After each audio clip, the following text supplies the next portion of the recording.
Ladies and gentlemen, welcome to another edition of Second Take. I am your co-host, Armand Sadler. Pretty low-key week in sports this week, but we still have a show for you guys. We still have some things to talk about. Jillian, how's it going? What you been up to? I've just been hanging out, working out. Everything's good.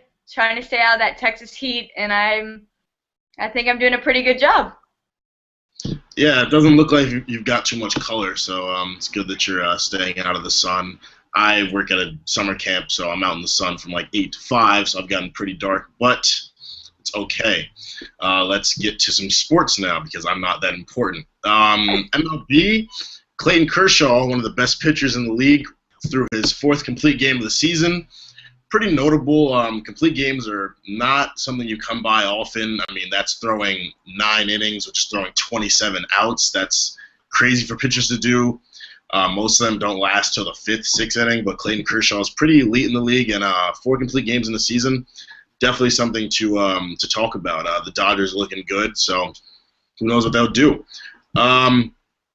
Carl Yastrzemski from the Red Sox, one of their best players in their history, regarded David Ortiz as the second best hitter in Red Sox history, right after Ted Williams. David Ortiz is 38 right now, still killing it in the the MLB. Wow, I'm sorry. He's definitely still one of the best hitters in the league, one of the best power hitters. We all know what he's done. He's won home run derbies. He's beaten the Yankees single-handedly. He's a force at the plate. So I think that it's definitely something fair to say about David Ortiz. He's currently tied for the 35th most home runs in the league, tied with Adam Dunn. And yeah, I agree. And the fact that Carl Yastrzemski said something like that about him definitely provides it with some accuracy. Going on to the NBA. Joe's Los Angeles Lakers hired Byron Scott to a 4-year deal. We know that he played with Kobe, and now he's coaching Kobe, so that's going to be a very interesting relationship dynamic. We talked about how if Derek Fisher coached the Lakers, we don't know how well that would have went because Derek Fisher played with Kobe. They're very close in age. So, Joe, how you feeling about it? I mean, I like the hire. I think it's a great hire, but will he actually be coaching? Probably not. Is it really just going to be Kobe coaching? Absolutely. I mean, it's very hard to take someone who you once played with and see them as a coach. That's how you know you're getting old.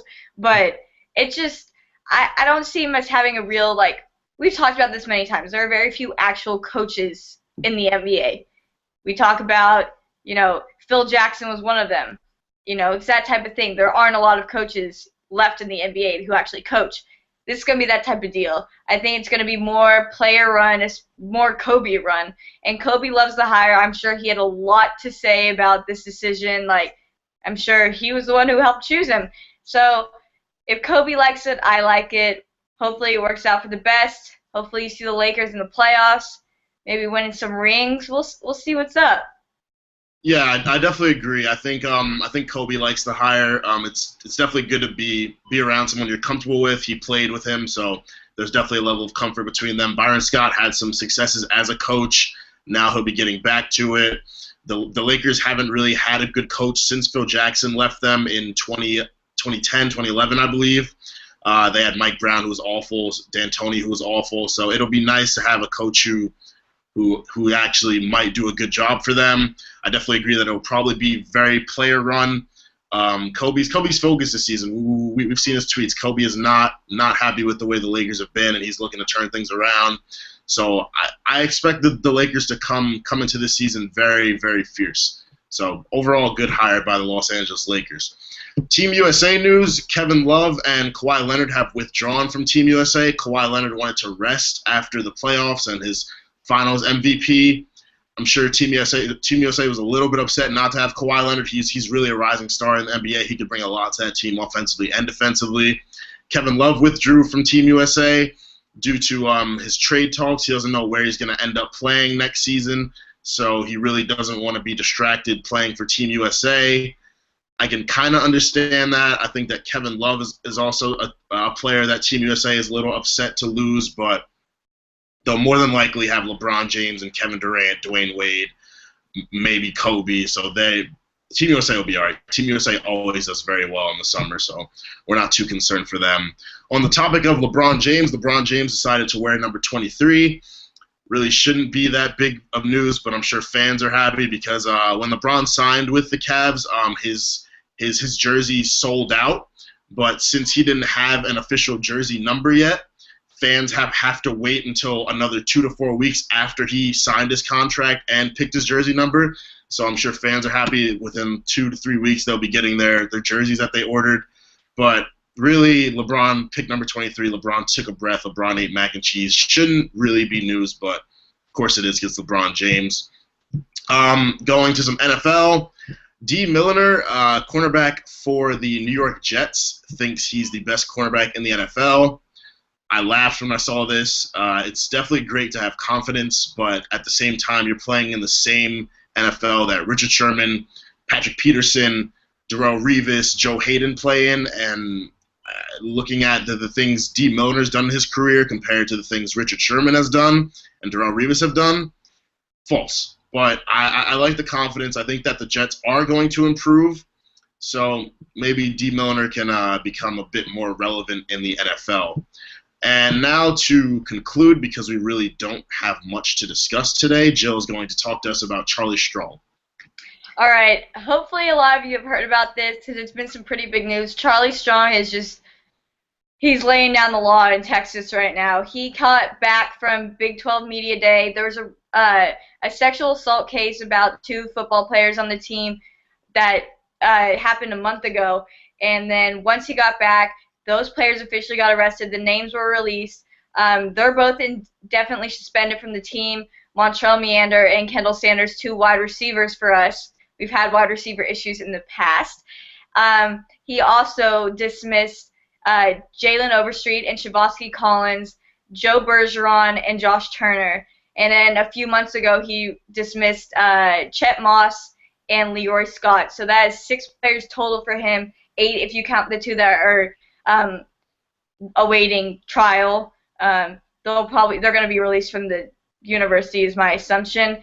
It's been kind of hectic down here. Everybody's kind of feeling the heat. There are other players who are rumored to be getting in trouble as well. I'm not going to announce those just in case it doesn't actually happen. Charlie Strong has really been saying that he has zero tolerance for anything. There were players who were previously in trouble, Shavosky Collins and Jalen Overstreet, Joe Bergeron, Josh Turner. They were previously in trouble. What we heard is that they had a random drug test, and those guys didn't pass it. I'm not sure how true that is. Nothing's being released. All we know is these players are suspended. We have no idea why. We just hear violation of team rules. Not sure if this is Charlie withholding information or the university, but everyone seems to pretty much like it. I mean, it's sad that these guys are being let go, especially when you know them personally, but he's really laying down the law. Mac Brown always said he had zero tolerance policy, but he was extremely tolerable for everything. Everything got by with Mac. And for Charlie Strong to really just be saying, no, I'm not having it, I like that. And it's sending a message to the rest of the team, and I'm hoping guys are going to take it more seriously, stop feeling like they're entitled to where they are right now. And I think Charlie's really just saying, you're not irreplaceable, and there are hundreds of guys who would kill to have your position right now, and I'm going to go and get them because they're going to be happy to play here. And if you're not taking advantage of it, it sucks. And I love that. I really love that. And I hope he continues to lead like this. I think we're starting he's putting the T back in Texas. I think we're looking good. It's kind of hard because we only have 2 running backs now, but maybe we'll still have a good year. It's clearly we need some rebuilding. I volunteered to play running back, letting that out there. Charlie, if you're watching, I will play running back. You got me. But at least now we have a team of players that are more dedicated, which is great. But yes, we are running very, very slim on most positions, especially wide receiver, because we just lost 2. And it's going to be a little difficult. But I'm excited for Charlie being this type of leader that he is right now. Yeah, I completely agree. And also, Charlie Strong, if you want me to transfer to Texas and play running back, I will be happy to do that. We can talk later. But I definitely agree with you. I think that the moves that Charlie Strong is making in suspending all these players, they're right and they're appropriate because you don't want off-field trouble interfering with people on your team. You don't want your team to get a bad name because of the things people are doing off the field. They're football players and they're students. They should be focusing on football and their academics. All these off-season troubles and drug busts and all this isn't what they should be doing. They should be focusing on their craft and getting better at what they're doing. And I think, I hate to bring up the race card, but I think that Charlie Strong doing these things as a new black coach for the University of Texas, it'll really look good on him, because it's fair to assume that because of the stereotype people have of black people that they'd be willing to let these troublesome things go by because they engage in troublesome things themselves. But I think that a black man laying down the law on football players and not allowing them to get into trouble and just really give the school a bad name, it looks great on him. And I think that a lot more people are going to respect Charlie Strong because of what he's doing. Yes, it'll hurt his football team. Bergeron was a starter for Texas, I believe. As you said, they have receiver trouble, so that'll hurt them. But would you rather have people on your team doing bad things and getting in trouble, or would you rather have a team of people who are committed and dedicated to making the team better and focusing on what they need to get done? I would take the latter any day. If I was in this position, I would suspend those players too, because you don't want that. So really looks good on Charlie Strong. I really respect it. And I think even with him as a coach and losing those good players that they're losing to suspension, I think Texas is going to be okay. I think he's coming in there with a plan to really turn things around and get Texas back to the elite level that they were playing at. And that's what he did at Louisville. Like, everyone knows he dealt with some thugs back at Louisville. And he's open about that, and he did the exact same thing. He got in there, he got rid of everybody who wasn't adding to the team, he wasn't focused enough. And that's what you need, because honestly, guys get here and they're in this college environment, and all of a sudden they feel like they're at the top of their game. No one can knock them down, but you can. And I'm glad Charlie's taking them off their pedestal and saying, no, you aren't who you think you are. You're dismissed from the team. You're not a UT football player anymore. Go find something else. And I like that. It's sad. It is sad. I feel bad for these guys, but from a football standpoint, not from a personal standpoint of knowing them, it's the right choice. I would way rather have guys who are really dedicated, who are going out there, putting their all in, and not thinking about other things. Why are you wasting your times with drugs? Especially for the two who had the sexual assault case, I want them gone. No space for that. One of Charlie's main rules was respect women, and I'm glad that he's enforcing that, because that is definitely something that needs to be fixed around college football in general, that needs to be fixed. But I really like what he's doing here.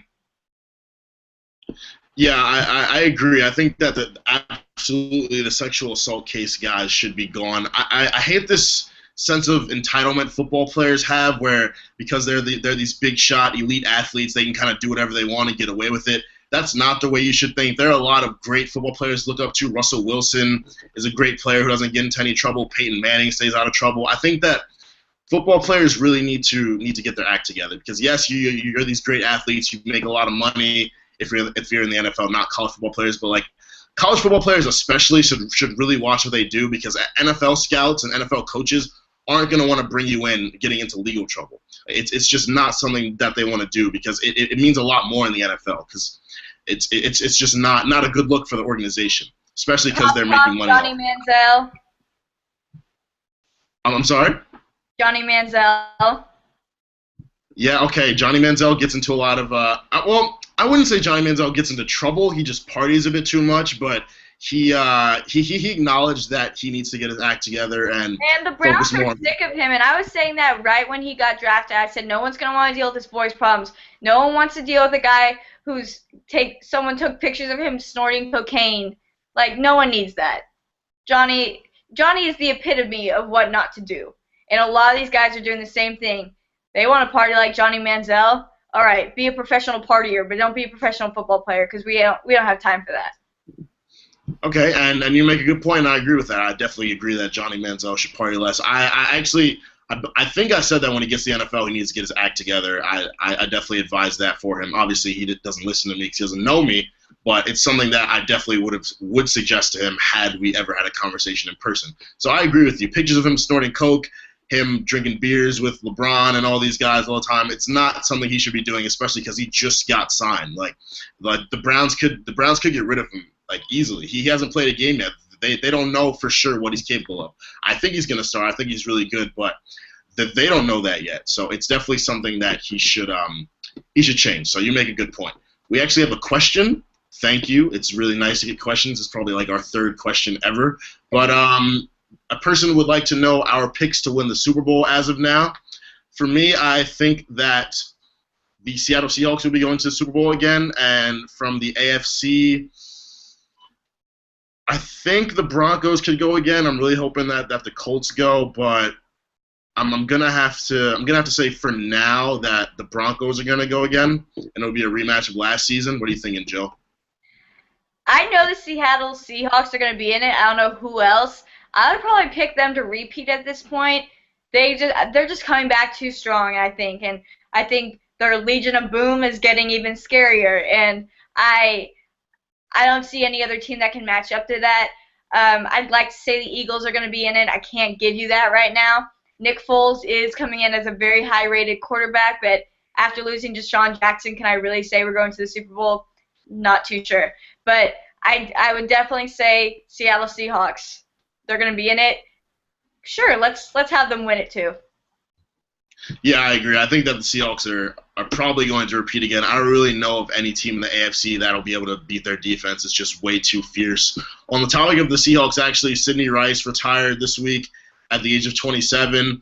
I was a bit surprised by that. That's a pretty young age to retire, but everyone has their personal reasons. I wish him the best of luck in his future. I mean, all retired athletes tend to get jobs as an on-air analyst doing something for ESPN, so I'm sure someone will pick him up somewhere. But Sidney Rice had a good career for the Seahawks and just a good NFL career. He also played for the Vikings. A little surprised by it, but it happens, so best of luck to him. I believe that is all, unless you have anything else, Jill. No, it was a pretty dead week in sports, except for this Texas drama. So that's all we got. Yep. I want to thank you guys for tuning in. We will be back next week. There's a chance that we'll have a guest for you. We don't want to reveal things because we want to leave you in suspense. So be sure to be watching the Facebook page for updates on what will be happening next week, and we will see you then.